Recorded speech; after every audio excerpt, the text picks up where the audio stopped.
بكماله فشاف الدجى بجماله حسنت جميع خصاله صلوا عليه وآله الحمد لله অধ্যকার আয়োজিত পূর্ব গাবরবনিয়া গাজী মোহাম্মদ শহীদুল ইসলাম নিজ বাড়ি মাঠ প্রাঙ্গণে একদিন ব্যাপী 13তম বার্ষিক ইসালে সওয়াব ওয়াজ মাহফিলের সম্মানিত প্রধান অতিথি বিশিষ্ট ইসলামী চিন্তাবিদ মুফাসসিরে কোরআন আলহাজ হযরত মাওলানা মুফতি মাহবুবুর রহমান সালিহি হুজুর এশার নামাজের পরই স্টেজে আগমন করবে। বিশেষ অতিথি হিসাবে জিকির ও তালিম প্রদান করেছেন, গুরুত্বপূর্ণ আলোচনা পেশ করেছেন কারি মোহাম্মদ রুহুল আমিন হোসাইন, তালিম ও তরিকত সম্পাদক, বাংলাদেশ জমিয়াতে হিজবুল্লাহ ১ নং চাকামইয়া ইউনিয়ন শাখা। উক্ত মাহফিলে আরও অন্যান্য উলামায়ে কেরামগণ উপস্থিত আছেন কামরাপাড়া খানকায় সালিহা দিনিয়া মাদ্রাসার সম্মানিত শিক্ষক মহোদয় ও তালেবুল আলিমরা উপস্থিত আছেন। আমার সামনে উপস্থিত আছেন দিন প্রিয়, ইসলাম প্রিয় মুমিন ভাইরা ও পর্দার অন্তরালে অবস্থানরত আমার মা ও বোনেরা। মহান আল্লাহ রাব্বুল আলামিনের দরবারে অসংখ্য অগণিত শুকর ও সুজুদ যে আল্লাহ তাবারক ওয়া তাআলা আমাদেরকে সুস্থ রেখে ঈমানের মতো মহা দৌলত দান করে আল্লাহ পাকের প্রিয় বান্দা হিসেবে কবুল করে আল্লাহ পাকের প্রিয় হাবিবের জবানের ঘোষিত জান্নাতের বাগানে আল্লাহ পাক আমাদেরকে আসার বসার তৌফিক দান করেছেন এবং আজকের এই মাহফিলে এই জান্নাতের বাগানে অংশগ্রহণ করার সুযোগ দিয়েছেন। তাই সে মহান রব্বে করিমের দরবারে দিল থেকে মহব্বতের সাথে জবান ছেড়ে ভক্তি পরে সুউচ্চ আওয়াজে প্রাণ খুলে কালিমাতুশ শুকুর আদায় করি, পড়ে নিচ্ছি আলহামদুলিল্লাহ। আজকে এখানে মাহফিল না হয়ে হয়তো অন্য একটা মসজিদ হতে পারতো না। এই মসজিদটা যেখানে হচ্ছে আজকে 12 বছর ধরে, আপনারা খুশি না? যে যত বেশি খুশি সে তো আবেগতিক অনুভূতি করে আর একবার জবানকে উঁচু করে বলি আলহামদুলিল্লাহ। আল্লাহ পাক বলছেন তার বান্দারা যদি নিয়ামতের শুকরিয়া আদায় করে তাহলে আল্লাহ পাক নিয়ামত বাড়ায় দেন, আর যদি নিয়ামতের নাশুকরিয়া করে তার থেকে আল্লাহ পাক নিয়ামত ছিনায় না। শুধু ছিনেই নেন না, আল্লাহ পাক বলেন আমার আযাব কিন্তু কঠিন ভয়ানক। কানকে কোরবান করে মাহফিলকে শুধু একাই কায়েম করতে পারেননি, আপনাদের সহযোগিতা, আপনাদের ভালোবাসা, আপনাদের সাড়া নিয়ে তিনি সামনের দিকে আগাচ্ছেন। এই জন্য আমি আপনাদেরকে উদারত আহ্বান জানাবো সামনের দিকে যেন সে আপনাদের কাছ থেকে পাওয়া শক্তি নিয়ে এই মসজিদকে, এই মাহফিলকে আরো বড় করতে পারে। এই জন্য আমি আপনাদেরকে উদারত আহ্বান জানাচ্ছি সামনের দিকে আমরা যেন আরো তার হাতকে শক্তিশালী করতে পারি। পরে আমিন। সময় বেশি নষ্ট করব না, অত্যন্ত কম সময়। আমরা 8:30টায় নামাজ পড়ব। কথা সারা রাত্র বললেও বলা যায়। আমাদের প্রধান অতিথি অনেক দূর থেকে কষ্ট করে এসছে, হুজুর আপনাদের সামনে মূল্যবান নসিহত পেশ করবেন, আমরা সেখান থেকে নসিহত গ্রহণ করব। আমি ছোট মানুষ, নগণ্য মানুষ, আপনি নসিহত করার জন্য এখানে বসিনি, শুধুমাত্র আপনাদের কাছ থেকে শুধুমাত্র দোয়া নেওয়ার জন্য আমি বসছি।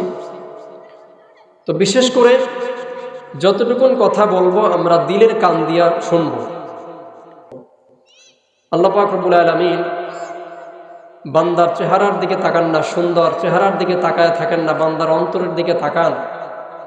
বান্দা যখন ছোট্ট থেকে ছোট্ট একটা মসজিদ কায়েম করেও আল্লাহর নাম। আজকে আমরা কথা বলবো দ্বীন শিক্ষা, কোরআন শিক্ষার গুরুত্ব সম্পর্কে, ইলমে দ্বীন তথা মাদ্রাসা শিক্ষার গুরুত্ব সম্পর্কে। তো ইলমে দ্বীন কেন শিখতে হবে, কেনই বা তার এত গুরুত্ব দিয়েছেন আল্লাহ এবং তার প্রিয় রাসূল, কেনই বা সন্তানের কোরআন শিক্ষা দিব?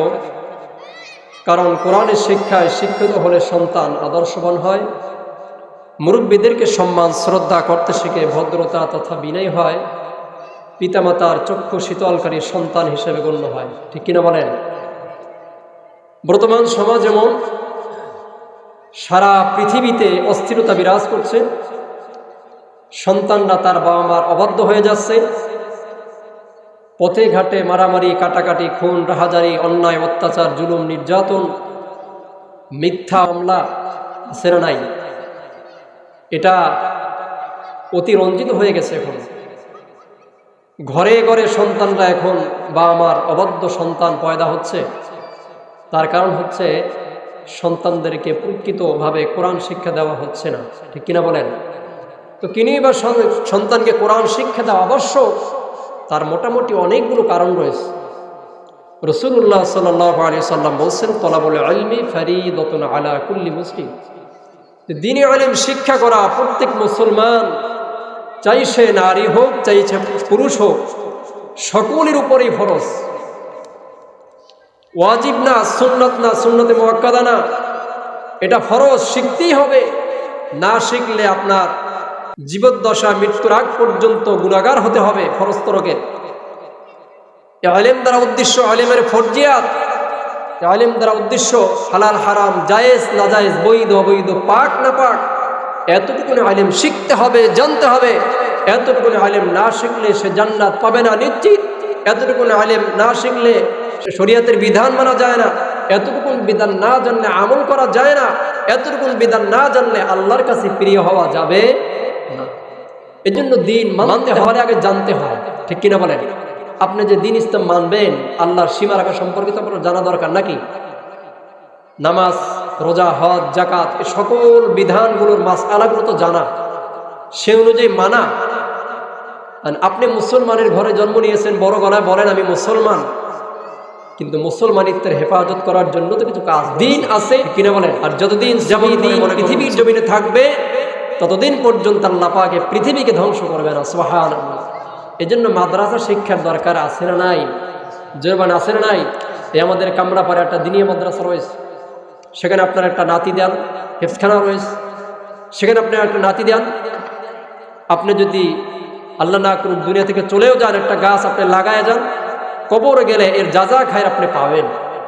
মনে করুন, কথার কথা, আপনারা এখানে যারা বসেছেন, এটা একটা জমিন, এটা ফসল একটা খ্যাত, শস্য খ্যাত, ঠিক কিনা?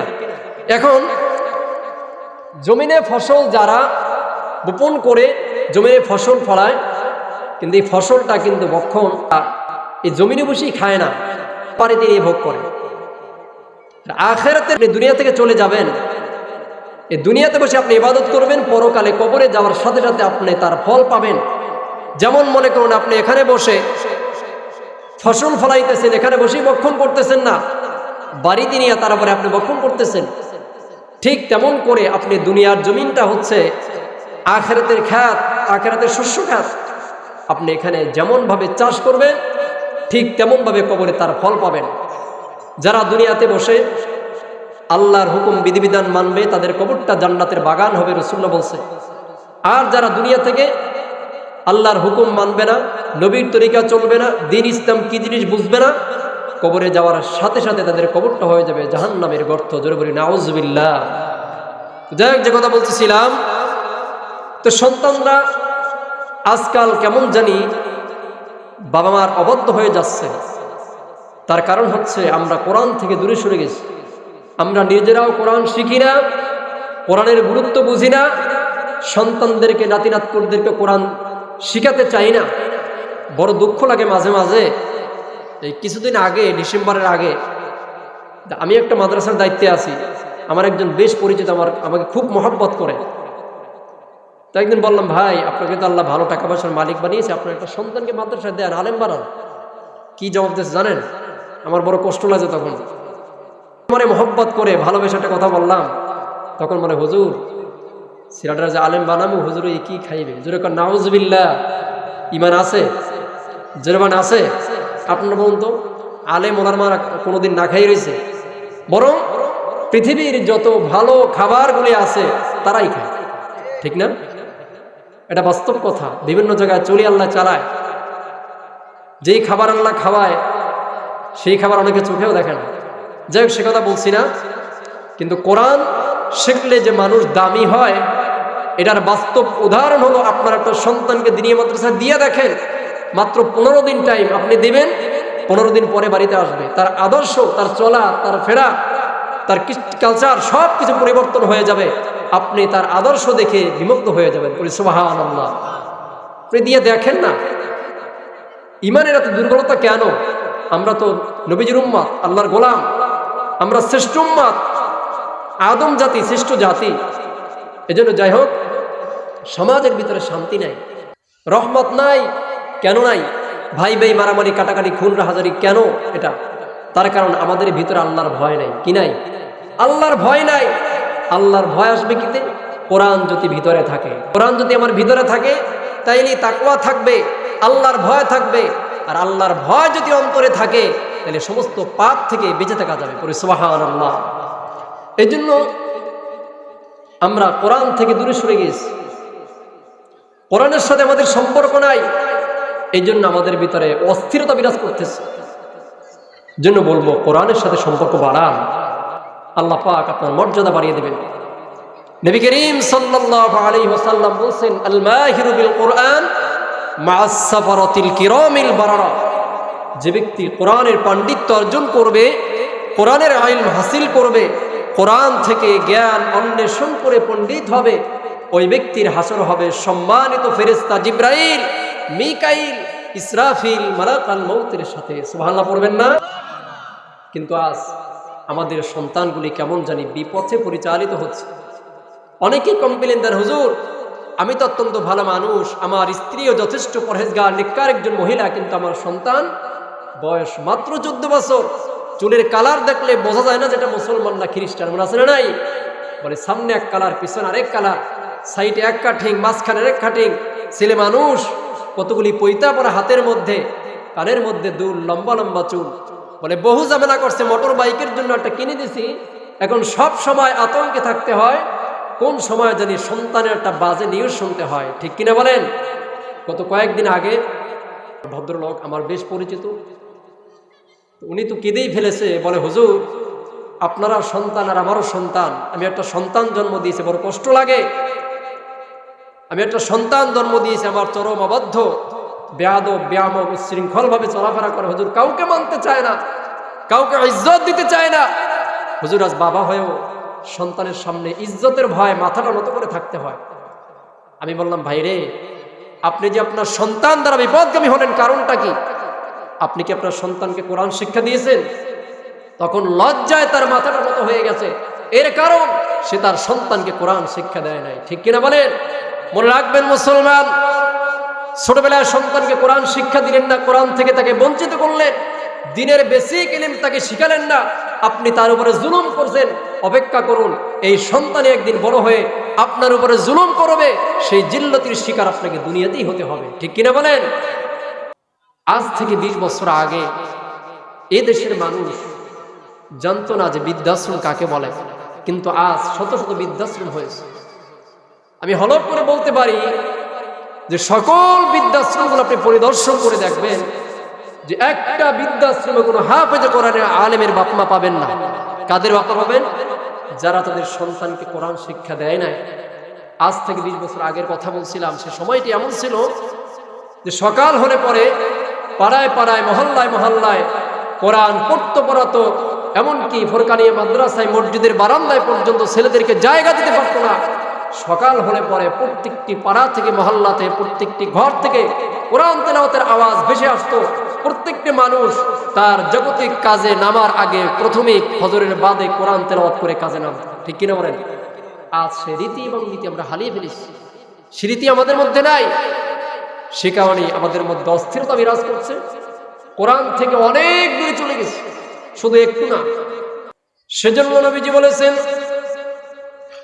আদিবু আওলাদাকুম আলা থালাতি খিতাল, তোমরা তোমাদের সন্তানদেরকে 3টি জিনিস শিক্ষা দাও। 1 নম্বরে হুব্বি নবিয়িকুম, আমি রাসূলের মুহাব্বত তোমার সন্তানদেরকে শিক্ষা দাও। 2 নম্বরে হুব্বি আহলি বাইতি, তোমার সন্তানদেরকে আমার আহলে বাইতের মুহাব্বত শিক্ষা দাও। 3 নম্বরে কিরাআতিল কুরআন, তোমার সন্তানদেরকে কোরআন তেলাওয়াত শিক্ষা দাও। কারণ ফাইন্না হামালাতাল কুরআনি ফি যিল্লিল্লাহি ইয়াওমা লা যিল্লা ইল্লা যিল্লুহু মা'a আমবিয়াইহি ওয়া আসফিয়াইহি, নবীজি বলেন, কারণ যেই সন্তানের অন্তরে কোরআন থাকবে কিয়ামতের কঠিন মুসিবতের দিনে যেদিন আল্লাহর আরশের ছায়া ছাড়া কোনো ছায়া থাকবে না, ওই দিন কোরআন ধারণকৃত ব্যক্তি আল্লাহর আরশের ছায়া তলে নবী এবং ওলিদের সাথে একত্রে অবস্থান করবে। বলি সুবহানাল্লাহ। আজ থেকে 20 বছর আগে এ দেশের মানুষ জানতো না যে বৃদ্ধাশ্রম কাকে বলে, কিন্তু আজ শত শত বৃদ্ধাশ্রম হয়েছে। আমি হলফ করে বলতে পারি যে সকল বৃদ্ধাশ্রমগুলো আপনি পরিদর্শন করে দেখবেন যে একটা বৃদ্ধাশ্রমে কোনো হাফেজে কোরআনের আলেমের বাপমা পাবেন না। কাদের বাপমা পাবেন? যারা তাদের সন্তানকে কোরআন শিক্ষা দেয় নাই। আজ থেকে 20 বছর আগের কথা বলছিলাম, সে সময়টি এমন ছিল যে সকাল হলে পরে পাড়ায় পাড়ায় মহল্লায় মহল্লায় কোরআন পড়তো, এমনকি ফোরকানিয়া মাদ্রাসায় মসজিদের বারান্দায় পর্যন্ত ছেলেদেরকে জায়গা দিতে পারতো না। সকাল হলে পরে প্রত্যেকটি পাড়া থেকে মহল্লাতে প্রত্যেকটি ঘর থেকে কোরআন তেলাওয়াতের আওয়াজ ভেসে আসতো। প্রত্যেকটি মানুষ তার জাগতিক কাজে নামার আগে প্রথমেই ফজরের বাদে কোরআন তেলাওয়াত করে কাজে নামত। ঠিক কিনা বলেন? আজ সে রীতি। সেজন্য নবীজি বলেছেন, আদিবু আওলাদাকুম আলা থালাতি খিতাল, তোমরা তোমাদের সন্তানদেরকে 3টি জিনিস শিক্ষা দাও। 1 নম্বরে হুব্বি নবিয়িকুম, আমি রাসূলের মহব্বত তোমার সন্তানদেরকে শিক্ষা দাও। 2 নম্বরে হুব্বি আহলি বাইতি, তোমার সন্তানদেরকে আমার আহলে বাইতের মহব্বত শিক্ষা দাও। 3 নম্বরে কিরাআতিল কুরআন, তোমার সন্তানদেরকে কোরআন তেলাওয়াত শিক্ষা দাও। কারণ ফাইন্না হামালাতাল কুরআনি ফি যিল্লিল্লাহি ইয়াওমা লা যিল্লা ইল্লা যিল্লুহু মা'a আমবিয়াইহি ওয়া আসফিয়াইহি। নবীজি বলেন, কারণ যেই সন্তানের অন্তরে কোরআন ধারণ থাকবে, কিয়ামতের কঠিন মুসিবতের দিনে যেদিন আল্লাহর আরশের ছায়া ছাড়া কোনো ছায়া থাকবে না, ওই দিন কোরআন ধারণকৃত ব্যক্তি আল্লাহর আরশের ছায়া তলে নবী এবং ওলিদের সাথে একত্রে অবস্থান করবে। বলি সুবহানাল্লাহ। সেজন্য আমার ভাইরা, আমাদের সমাজের শান্তি কেন নাই? আমাদের ব্যক্তি জীবনে কোরআন নাই, সামাজিক ব্যবস্থাপনার মধ্যে কোরআন নাই, রাষ্ট্রীয় ব্যবস্থাপনার মধ্যে কোরআন নাই। যে আমলের মানুষ কোরআন পড়তো, কোরআন অনুযায়ী তাদের জীবনটাকে বাস্তবায়ন করত, সে আমলের ছোট্ট একটি ঘটনা বলে আমি আলোচনায় চলে যাব। নবীজি আমার দুনিয়া থেকে বিদায় নেওয়ার পরে খলিফাতুল মুসলিমিন হযরত আবু বকরের জামানায় প্রধান উপদেষ্টার দায়িত্ব পেলেন হযরত ওমর ইবনে খাত্তাব রাদিয়াল্লাহু আনহু। সাইয়েদনা ওমরকে সাইয়েদনা আবু বকরকে সম্ভ্রান্ত শহরের চিফ জাস্টিস বানালেন, প্রধান বিচারপতি বানায় দিলেন। সাইয়েদনা ওমর ইবনে খাত্তাব তার আদালত প্রাঙ্গণে 1 বছর কাটালেন। কিন্তু ফামাকাতা ওমর রাদিয়াল্লাহু আনহু সানাতান কামিলাতান লাম ইয়াখতাসিম ইলাইহি ইতনা। ঐতিহাসিক ইবনে আসাকির তারিখ দিমাশকে এনেছেন, সাইয়েদনা ওমর ইবনে খাত্তাব তার আদালত প্রাঙ্গণে 1 বছর কাটা দিলেন। 2 ব্যক্তির ঝগড়া ছাড়া কোনো মামলা মোকদ্দমায় তার আদালতে আসে নাই। সুবহানাল্লাহ। জবান খুলে বলি সুবহানাল্লাহ। 1 বছর, এত বড় একটা শহরের চিফ জাস্টিস, তিনি বিচারপতি, 1 বছর কাটাই দিয়েছেন, কিন্তু 2 ব্যক্তির ঝগড়া ছাড়া কোনো মামলা মোকদ্দমায় তার কাছে আসে না। সুবহানাল্লাহ। তিনি অবাক হলেন। আপনি আপনার পার্শ্ববর্তী থানায় খোঁজ নিয়ে দেখেন যে কত হাজার মামলা জট করে আছে, কত শত শত মামলার কোনো হদিস নাই। মানুষগুলো, অভিযুক্ত মানুষগুলো, ভুক্তভোগী মানুষগুলো আদালতের বারান্দায় বারান্দায় ঘুরছে, বিচার পাচ্ছেন। ঠিক কিনা বলেন? 1 বছর তিনি তার আদালত প্রাঙ্গণে বসে আছে, কোনো বিচারই নাই। তিনি অবাক হলেন। তিনি চরম অতৃষ্ণার বিরক্তি নিয়ে চলে আসলেন সাইয়েদনা আবু বকরের কাছে, এসে বলতেছেন, খলিফাতুল মুসলিমিন, আপনি আমাকে বিদায় দেন, আমি আর এই দায়িত্ব পালন করব না। সাইয়েদনা আবু বকর বললেন, রে ওমর, কেন আপনি এমন কথা বলতেছেন? দায়িত্বের ভার বেড়ে গেছে নাকি? আপনাকে অন্য কোথাও শিফট করতে হবে নাকি? সাইয়েদনা ওমর বললেন, আমি যা ভেবে দেখলাম, মা হাজাত আবি ওয়াইদা কওমিনা খলিফাতুর রাসূলিল্লাহি সাল্লাল্লাহু আলাইহি ওয়াসাল্লাম। হে আল্লাহর রাসূলের খলিফা, আমি যা ভেবে দেখলাম, যা বুঝলাম, এই রাজ্যে তো আমার কোনো প্রয়োজন নাই, এই রাজ্যে তো আমার মতো মানুষের কোনো প্রয়োজন নাই। তার কারণ হলো, আমি 1 বছর, আপনি আমাকে এত বড় একটা দায়িত্ব দিলেন, আমি আমার আদালত প্রাঙ্গণে একটি বছর কাটায় দিলাম, কিন্তু দুই ব্যক্তির ঝগড়া ছাড়া কোনো মামলা মোকদ্দমায় আমার আদালতে আসে না। দুই ব্যক্তির ঝগড়া ছাড়া কোনো মামলা মোকদ্দমায় আমার দরবারে আসে নাই। তিনি অবাক হয়ে তিনি বললেন, রে খলিফাতুল মুসলিমিন, আমি আর এই দায়িত্ব পালন করবো না, আপনি আমাকে অব্যাহতি দেন। শুধু শুধু বাইতুল মালের হাদিয়া নেওয়া, আপনি আমাকে অব্যাহতি দেন। শুধু শুধু বাইতুল মালের হাদিয়া নেওয়া, এটা আমার কাছে বড় ভালো লাগতেছে না, এটা আমার কাছে ভালো লাগতেছে না, আপনি আমাকে বিদায় দেন। তখন খলিফাতুল মুসলিমিন হযরত রে ওমর, এটা কেন হলো আপনি কি জানেন? তখন সাইয়েদনা ওমর বললেন, না আমি তো জানি না। বলে এটা হয়েছে 5 কারণে। জোরবান কয় কারণে? 5 কারণে এটা হয়েছে। 1 নম্বরে আদ-দীনুহুমুন নাসীহা, তাদের দিন ধর্ম হলো কল্যাণ কামনা করা, সৌহার্দ্য প্রীতি স্থাপন করা, ভালোবাসা ছড়ানো। এক ভাই অপরাধ করে আর এক ভাই তারে ক্ষমা করে দেয়, একজন আর একজনের জন্য কল্যাণের দোয়া করে, একজন শত্রুতার হাত বাড়ায় আর এক ভাই তার দিকে মুহাব্বতের সাথে বন্ধুত্বের হাত বাড়ায় দেয়, একজন অসুস্থ হলে একজন মুহাব্বতের দৃষ্টি স্থাপন করে তারে দেখতে যায়, তারা সৎ কাজের আদেশ দেওয়া, সৎ কাজ থেকে নিষেধ করে বাধা প্রদান করে, তারা সবাই আল্লাহর সীমারেখা সম্পর্কে জানে। তারা আল্লাহর সীমারেখা গুলো অতিক্রম করবে তো দূরের কথা, তার ধারে কাছেও যায় না। আল্লাহর হুকুম সম্পর্কে তারা জানে। তারা এক ভাই অসুস্থ হলে এক ভাই দেখতে যায়, তাদের মধ্যে প্রেম ভালোবাসা মুহাব্বত রয়েছে। এক ভাই আর এক ভাই সম্পর্কে বিদ্বেষ পোষণ করে না, গীবাত গায় না। এক ভাই অপরাধ করলে আর এক ভাই তারে ক্ষমাই করে দেয়। একজন শত্রুতার হাত বাড়ায়, একজন তার দিকে বন্ধুত্বের হাত বাড়ায় দেয়। এজন্য আপনি একটি বছর বসে আছেন, একটি বছরের মধ্যে দুই ব্যক্তির ঝগড়া ছাড়া কোনো মামলা মোকদ্দমায় আসে নাই। সুবহানাল্লাহ। সে আমলের মানুষ কোরআন পড়তে পড়াতো, কোরআন সম্পর্কে তাদের আইডিয়া ছিল, কোরআনের আইন সম্পর্কে তাদের আইডিয়া ছিল, ধারণা ছিল, আল্লাহর সীমারেখা সম্পর্কে তারা জানতো, কোরআন মানতো। আমরা কোরআন জানিও না, কোরআন মানিও না, এর জন্য আমাদের এত দুরবস্থা। আমার প্রিয় ভাইরা, এই জন্য আমরা যদি কোরআন জানি এবং মানি, আমাদের জীবনটাও তাদের মতো সুন্দর হয়ে যাবে। আমরাও যদি কোরআন মানি, একজন একজন করে যদি আমরা কোরআন মানি, তাইলে আমাদের সমাজ থেকে শুরু করে রাষ্ট্রীয় পর্যায় পর্যন্ত দিন ইসলাম কায়েম হয়ে যাবে। ঠিক কিনা? আমার প্রিয় ভাইয়েরা, আমি আলোচনা লম্বা করবো না। আমি যে আয়াত কারিমা তেলাওয়াত করলাম, সেই আয়াত কারিমার আলোকে সংক্ষিপ্ত কথা বলে আলোচনা শেষ করব।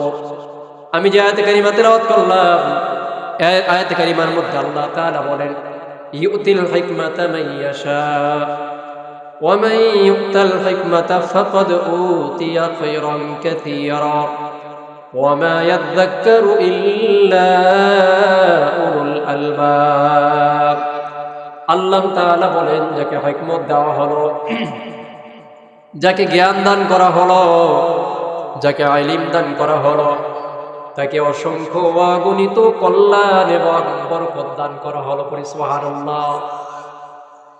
তার মানে যে আল্লাহর পক্ষ থেকে ইলমের ওয়ারিস হয়ে গেল, আল্লাহর পক্ষ থেকে ইলমের মালিক হয়ে গেল, যাকে আল্লাহ পাক ইলম দিলেন, যাকে আল্লাহ পাক আসমানি কিতাবের ইলম দান করলেন, ওহীর ইলম দান করলেন, তাকে যেন আল্লাহ পাক অসংখ্য অগণিত কল্যাণ আর মঙ্গল আর বরকত দান করলেন। সুবহানাল্লাহ। ইলম বড় দামি জিনিস, চাইলেই অর্জন করা যায় না। কেউ চাইলেই আলেম হতে পারে না, কেউ চাইলেই হাফেজ কোরআন হতে পারে না। আল্লাহর 30 পারা কোরআন সবাই বুকে ধারণ করতে পারে না, সবাই সিনায় ধারণ করতে পারে না। যার কল্যাণ আল্লাহ চান, যার মঙ্গল আল্লাহ চান, যাকে আল্লাহ পাক প্রিয় করতে চান, যাকে আল্লাহ পাক নাজাত দিতে চান, তার দিদার দিতে চান, জান্নাত দিতে চান, তাকে শুধু আল্লাহ রাব্বুল আলামিন লৌহে মাহফুজের কোরআনের ইলমের নূর দিয়া ধন্য করে দেন। আল্লাহ বলেন, আমি সবাইকে কোরআনের ইলমের নূর দেই না। যাকে আমি আল্লাহ চয়েস করি, যাকে আমি আল্লাহ মনোনীত করি, যাকে আমি আল্লাহ চয়েস করি, তাকেই শুধু কোরআনের ইলমের নূর দিয়া ধন্য করি। জোরে বলি সুবহানাল্লাহ। তার মানে বোঝা গেল সবাই আলেম হতে পারে। তাই তো নবীজি আমার বলেন, মান আরাদাল্লাহু বিহি খায়রান ইউফাক্কিহু ফিদ্দীন, যার কল্যাণ আল্লাহ চান তাকেই শুধু কোরআনের আলিমের নূর দিয়ে ধন্য করে দেন। সুবহানাল্লাহ। ইলমে দ্বীন সবাই হাসিল করতে পারে না, আল্লাহর তৌফিক লাগে, পিতামাতার চোখের পানির প্রয়োজন হয়, কারণ কোরআনের পবিত্র সম্পদ এটা সকলের সিনায় জায়গা হয় না। যাদের অন্তর পবিত্র আল্লাহ পাক তাদের অন্তরে কোরআনে কারীম জায়গা দিয়া দেয়। সুবহানাল্লাহ। তার কারণ যারা কোরআন শেখে এবং সে অনুযায়ী আমল করে তারা তো সাধারণ কোনো মানুষ নয়। তাদের মাধ্যমে আল্লাহ পাক কোরআনের নূরকে, কোরআনের আলোকে ঘরে ঘরে ছড়াই দিয়েছেন। তারা হলেন কোরআনের ধারক এবং বাহক। তাদের মাধ্যমে আল্লাহ পাক এই কোরআনকে জিন্দা রেখেছেন। সুবহানাল্লাহ।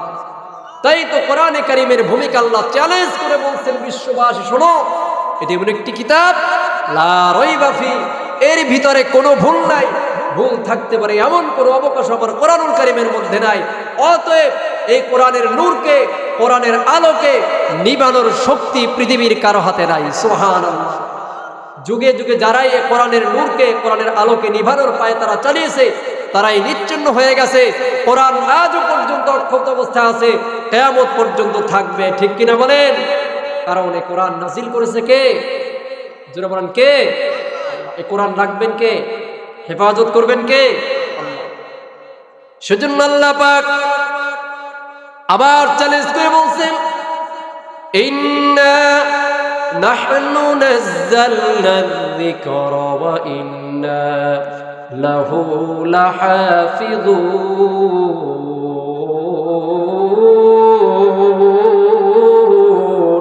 আল্লাহু আকবার বলেন।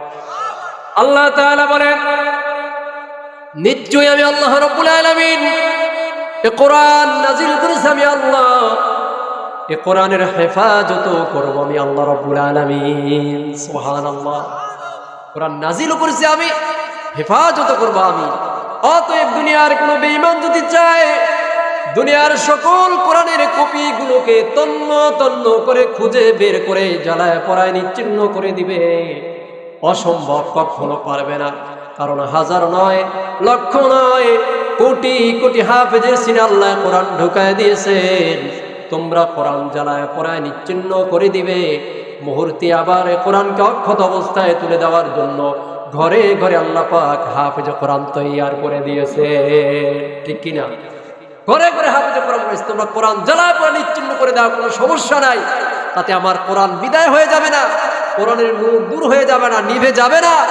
এই পৃথিবীর জমিন আল্লাহ পাক তার বান্দাদের জন্য কোরআনকে সহজ করে দিয়ে বান্দাদের সিনায় সিনায় পুরা কোরআনকে ঢুকাই দিয়েছে। বলি সুবহানাল্লাহ। আপনি বুঝে থাকলে বলুন তো, যে 10 টাকার একটা আদর্শলিপি বই, এই বইয়ের একটা হাফেজও সারা পৃথিবীতে খুঁজে পাবেন না। কোরআন এত বড় কিতাব, আপনি একটার পর একটা পৃষ্ঠা উল্টাইতে থাকেন, আপনি অবাক হবেন যে কিভাবে মুখস্থ করে, কিভাবে সম্ভব। আপনি মাদ্রাসা, অনেক মাদ্রাসা কেন্দ্রিক মাহফিলগুলোর দিকে আপনি তাকায় দেখেন যে ছোট্ট ছোট্ট বাচ্চাদের মাথায় পাগড়ি প্রদান করানো হয়। পাগড়ি হচ্ছে, আরেকটা কথা বলে নেই, কোরআন আল্লাহ পাক তার বান্দাদের জন্য সহজ করছেন, এমন ভাবে সহজ করছেন, কোনো বান্দা যদি মুখস্থ করার নিয়তে কোরআনকে অধ্যয়ন করে পড়ে, আল্লাহ পাক তার সিনাকে খুলে দেন, আল্লাহ পাক কোরআন তার জন্য সহজ করে দেন। পড়ি সুবহানাল্লাহ। এই জন্য আপনি মাঝে মাঝে ট্রাই করবেন কোরআন তেলাওয়াত করে মুখস্থ করার জন্য, দেখবেন আস্তে আস্তে অটোমেটিক আল্লাহ পাক আপনার সিনা খুলে দিয়েছে। সুবহানাল্লাহ। তো তারই বাস্তবতা আপনি তাকায় দেখেন, অনেক মাদ্রাসা কেন্দ্রিক মাহফিলের দিকে ছোট্ট ছোট্ট বাচ্চাদের মাথায় পাগড়ি প্রদান করা হয়। পাগড়ি হচ্ছে একটা সম্মানের প্রতীক, এটা আর কিছু নয়। কিন্তু যে সম্মানকে কেন্দ্র করে তাদের মাথায় পাগড়ি প্রদান করা হয়, তা হচ্ছে আল্লাহ 30 পারা কোরআন তারা হেফজ করেছে, মুখস্থ করেছে। এটা স্বাভাবিক বা সাধারণ কোনো বিষয় না। গভীরভাবে যদি কেউ চিন্তা ভাবনা করে, তাহলে সে বুঝতে পারবে পৃথিবীতে এর চাইতে আশ্চর্য আর কিছু হতে পারে। তারা তো সম্মানী মানুষ। এই জন্য আল্লাহ রাসূল বলেন, নবীজি আমার যারা মাদ্রাসায় কোরআন শিখে তালিবুল ইলম, তাদের সম্পর্কে আল্লাহর রাসূল বাণী দিয়েছেন, এবং তাদের সম্পর্কে সিওরিটি দিয়েছেন আল্লাহ রাসূল সাল্লাল্লাহু আলাইহি ওয়াসাল্লাম। নবীজি বলেন, ইন্না লিল্লাহি আখলিনা মিনান নাস, মানব মণ্ডলীর ভিতর আল্লাহ পাকের পরিবারের সদস্য রয়েছে। সাহাবায়ে কেরাম বড় অবাক হলেন, মানুষের ভিতর আল্লাহর পরিবারের সদস্য। বড় অবাক হলেন সাহাবীরা যে মানুষের ভিতর আল্লাহর পরিবারের সদস্য। ইয়া রাসূলুল্লাহ, আপনি তো সারা জীবন বলেছেন যে আল্লাহর কোনো শরীক নাই, তাহলে মানুষের ভিতর আল্লাহর পরিবারের সদস্য, এটা আবার কেমন? অবাক হয়ে অবাক বিস্ময়ে সাহাবায়ে কেরাম প্রশ্ন করলেন, মান হুম ইয়া রাসূলুল্লাহ, নবীজি তারা কারা যারা মানব মণ্ডলের ভিতর আল্লাহ পাকের পরিবারের সদস্য, তারা কারা? আল্লাহ নবী জবাব দিলেন, ওয়া হুম আহলুল কুরআন আহলুল্লাহি ওয়া খাসাতুহু, এরা হলো যারা কোরআন শরীফ পড়ে, কোরআন শরীফ তেলাওয়াত করে, কোরআন শরীফ হিফজ করে, মুখস্থ করে, কোরআন অনুযায়ী যারা আমল করে, যারা কোরআনওয়ালা হয়ে যায়, তারাই এই জমিনের মধ্যে আল্লাহ রাব্বুল আলামিনের পরিবারের সদস্য হয়ে যায়। সুবহানাল্লাহ। শুধু তাই নয়, আহলুল্লাহি ওয়া খাসাতুহু, এরা হলো আল্লাহ পাকের আহাল এবং আল্লাহ পাকের বিশেষ আস্থাভাজন তারা হয়ে যায়।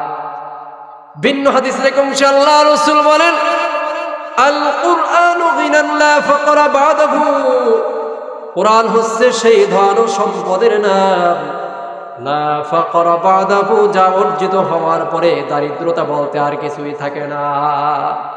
এর মানে যে কোরআন পেয়েছে, পৃথিবীর সব থেকে দামি সম্পদ তারা পেয়েছে, যাকে আল্লাহ পাক কোরআন দিয়েছেন, পৃথিবীর সকল নিয়ামতের মালিক, সকল কল্যাণের মালিক আল্লাহ পাক তাকে বানাই দিয়েছেন। এই হাদিস দ্বারা প্রমাণিত হয়েছে যে সমস্ত মাসুম ছেলেরা আল্লাহ 30 পারা কোরআন হিফজ করে, মুখস্থ করে, কোরআনে হাফেজ হয়েছে, রাসূল বলেন এই পৃথিবীর শ্রেষ্ঠ ধনীতে তারা পরিণত হয়েছে। আল্লাহু আকবার বলেন। কি বুঝেন? এটা কি আমার ওপিনিয়ন? এটা কি আমার মূল্যায়ন? এটা বিশ্ব নবী মুহাম্মদুর রাসূলুল্লাহ সাল্লাল্লাহু আলাইহি ওয়াসাল্লামের মূল্যায়ন। কোরআন যে পেয়েছে, পৃথিবীর সব থেকে দামি সম্পদ তারা পেয়েছে। সুবহানাল্লাহ। প্রিয় ভাইরা আমার, এ কোরআন আল্লাহ রাব্বুল আলামিন আমাদেরকে দান করেছেন। কোরআন হলো আমাদের জন্য জীবন বিধান।